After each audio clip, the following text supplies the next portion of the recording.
All right, let's talk about one habit. Just one. It's something that quietly separates the super high achievers from, well, everyone else. And no, it's not some fancy new app or a complicated productivity hack. It's something way more fundamental. So what if there was one single habit, something you could do before most people even think about hitting the snooze button that could completely change the entire course of your day, maybe even your life? Now, before you roll your eyes, just hang with me for a minute. This isn't about punishing yourself. This is about understanding a seriously powerful strategic advantage. And this really gets to the heart of it, right? On one side, you've got the reactive day. The second your eyes open, that phone is buzzing. Your attention just gets shattered into a million pieces. You're immediately putting out fires for other people, and you haven't even had coffee yet. But then, there's the proactive morning. That's a completely different world. It's quiet. It's focused. It's that one little slice of the day where you have total 100% ownership of your own mind. And that is the core idea we're diving into today, the morning strategic advantage. It's all about shifting how you see your morning, not as a chore, but as your most valuable asset. It's about owning your day before it has a chance to own you. Okay, so let's jump into the first key reason why this works. You have to protect your focus. Think about it. The early morning is pretty much the only time of day when the world truly leaves you alone. It's your time to build what you could call your own personal fortress of focus. And listen, this isn't just some nice theory. We're talking about people like Apple's CEO Tim Cook, who's up at 3:45 a.m., or Oprah Winfrey. These people get it. They understand that their most valuable asset, the thing that drives everything else, is their focus, and they protect it like a hawk, because they know those early hours are the one time of day the world can't steal it from them. Warren Buffett just hit the nail on the head here. This is so true.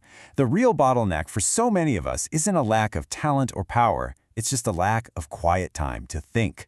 And for the most successful people, that quiet morning is exactly where that essential deep thinking gets done, far away from all the noise.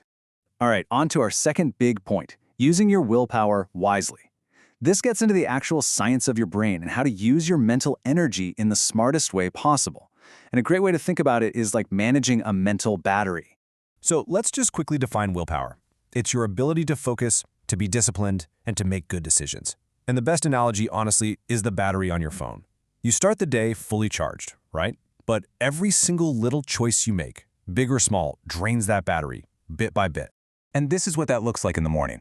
At 5 a.m., boom, you're at 100%. Your mental battery is totally full. Your ability to make good decisions is at its absolute peak for the day. But fast forward to 7 p.m. After a whole day of meetings, emails, traffic, and 1,000 tiny decisions, you're running on fumes. This is exactly why, at night, we choose to binge watch a show instead of working on that important side project. The willpower just isn't there anymore. So here's the big takeaway, the thing you really gotta get. Early risers, they don't have some kind of superhuman discipline. Not at all. What they do have is a strategy. They just use their full tank of willpower on the stuff that actually matters to them, before the rest of the world wakes up and starts trying to drain that battery on a million other things. And you know, doing that, using that morning time for yourself, it creates this huge psychological advantage. It all comes down to this idea of casting a vote for yourself. It's about actively building that discipline muscle, one morning at a time. Think of it like this.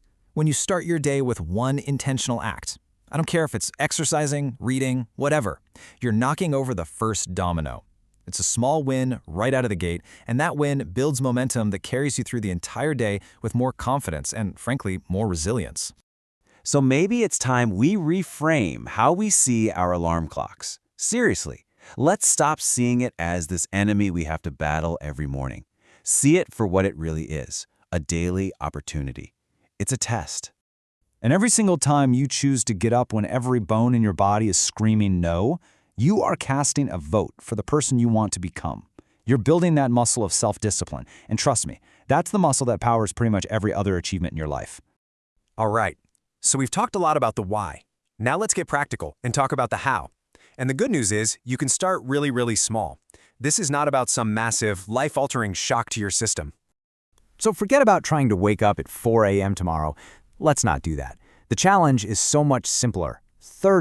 Just 30 minutes. That's it. It's a small, totally achievable step that can have a huge, huge impact on your day. So here's the game plan. You're going to set your alarm just 30 minutes earlier than usual, and you're going to pick just one thing from this little menu that's 100% for you. If you want more clarity, journal. If you want to work on your health, do a quick workout. If it's growth, read 10 pages of a good book. It doesn't matter what it is as long as it's yours. So what's the challenge? Simple. I'm not asking for a lifetime commitment. Just try it for 1 week. 7 days. That's it. No pressure. Just see how you feel. So as we wrap this up, it all kind of boils down to one final, really important question. With this newfound time, with this protected focus, what will you build? You know, extraordinary lives aren't built in these huge, dramatic, overnight transformations. No way. They're forged in the quiet, consistent, disciplined moments that nobody else ever sees. And yeah, more often than not, that's happening before the sun is even up. So that really just leaves one last question, and this one is just for you to answer. If you had an extra 30 minutes tomorrow morning, completely uninterrupted, all to yourself, what would you do with it?